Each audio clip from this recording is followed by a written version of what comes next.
Hello everyone. आज का जो वीडियो है उसमें हम बात करेंगे हम बीमार पड़ते क्यों हैं, व्हाई डू वी फॉल इल।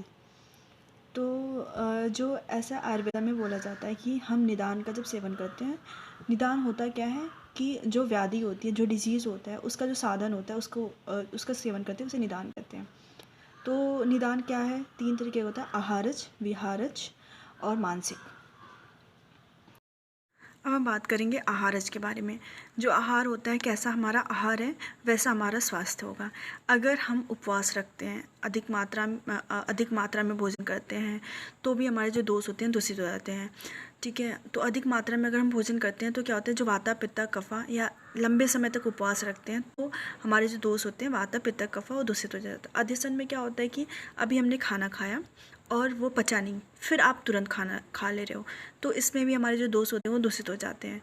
और फिर क्या होता है, शमशन। शमशन में क्या होता है कि अगर आपने जो पवित्र सूची भोजन होता है, पवित्र भोजन होता है, उसके साथ अपवित्र का सेवन कर रहे हो, विरुद्ध आहार ले रहे हो, तो ये होता है शमशन।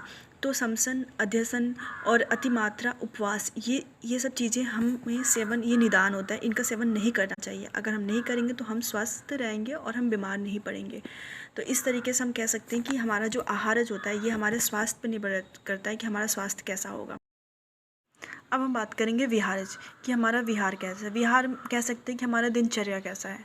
तो अगर हम ज़्यादा व्यायाम करते हैं, ज़्यादा चलते हैं, ज़्यादा घूमते हैं, तो हमारा जो वाता होता है उसकी वृद्धि हो जाती है। और अगर हम ज़्यादा धूप का सेवन करते हैं तो हमारा पित्त जो होता है, पित्त होता है उसका वृद्धि हो जाता है। अगर हम दिन में सोते हैं तो हमारा जो कफ का जो होता है उसका वृद्धि हो जाता है। तो दिन में सोना, तो आयुर्वेदा में कभी भी दिन में नहीं सोना चाहिए, किसी भी स्थिति में दिन में नहीं सोना चाहिए। मेनली जो जिन्हें खांसी हुई है, जिन्हें श्वास रोग है, जिनका कफ बढ़ा हुआ है, उन्हें तो दिन में बिल्कुल नहीं सोना चाहिए। इससे मेद धातु की भी वृद्धि होती है। तो इस तरीके से आप दिन में सोना अवॉइड करिए। तो जैसा हमारा विहार होगा उस हिसाब से भी हमारा स्वास्थ्य होगा। तो ये विहारस जो होता है ये डिपेंड करता है कि हमारा स्वास्थ्य कैसा होगा। अब अब हम बात करते हैं मानसिक, हमारा मेंटल स्टेट कैसा है। तो इस पर डिपेंड करेगा कि हम स्वस्थ हैं कि नहीं हैं। तो जैसे कहते हैं ना कि अगर जो शरीर होता है और मानसिक, जो रोग का अधिष्ठान होता है वो मस्तिष्क होता है और हमारा शरीर होता है। तो हम कह सकते हैं कि हमारा मेंटल स्टेट कैसा है वो डिपेंड करता है कि हमारा स्वास्थ्य कैसा है। अगर हम बहुत ज़्यादा क्रोध करते हैं तो हमारा पित्त का वृद्धि हो जाता है। ठीक है, अगर हम चिंता नहीं करते हैं, बहुत ज़्यादा खुश रहते हैं, तो कफ का वृद्धि हो जाता है। जैसे अभी हमें डर लगता है, शोक है, किसी चीज़ की चिंता है, तो हमारा पित्त और वात का वृद्धि हो जाता है।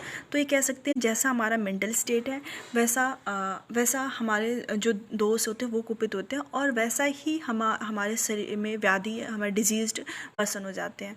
तो हम कह सकते हैं आहारज, विहारज और मानसिक, ये 3 निदान है। अब हम बात अगर हम अपनी दिनचर्या सही रखें, अच्छा आहार लें और हमारा मानसिक जो है जो स्थिति है वो सही है, तो हम बीमार नहीं पड़ सकते। यही 3 निदान है जिसकी वजह से हम बीमार पड़ते हैं। तो अगर हम इस पे कंट्रोल करें और इसको सही तरीके से रेगुलेट करें तो हम बीमार नहीं पड़ेंगे। धन्यवाद।